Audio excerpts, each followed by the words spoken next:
Tu as pris la décision de prendre ton planeur, mais tu as un souci, tu hésites entre le grand format et le petit format.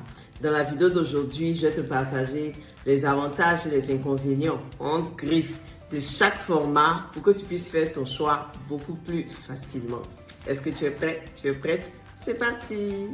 Commençons par le grand planeur. L'un de ses principaux avantages, c'est l'espace. Tu as largement de quoi noter tes idées, tes rendez-vous et tes objectifs en détail. Tu ne seras jamais à court de place. Deuxième avantage, il est idéal pour ceux qui aiment la planification détaillée et visuelle. Si tu as beaucoup de tâches et que tu aimes organiser chaque aspect de ta vie avec précision, il est parfait. Mais attention, le grand planeur a aussi ses inconvénients. Il prend plus de place. Si tu te déplaces beaucoup, ce n'est pas le plus pratique à glisser dans ton sac à main. Le deuxième inconvénient est qu'il est un peu plus lourd, ce qui peut être gênant si tu dois l'emmener partout. Passons maintenant au petit planeur. Premier avantage, il est compact, il se glisse facilement dans n'importe quel sac, ce qui est super pratique pour les déplacements.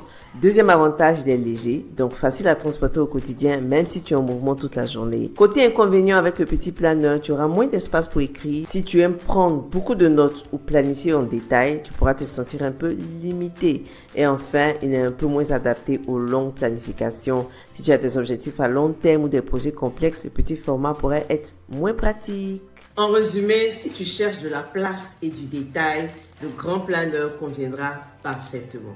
Par contre, si tu veux quelque chose de plus pratique et plus léger que tu peux transporter n'importe où, alors le petit sera le mieux pour toi. Mets-moi en commentaire quel est ton choix final, grand ou petit.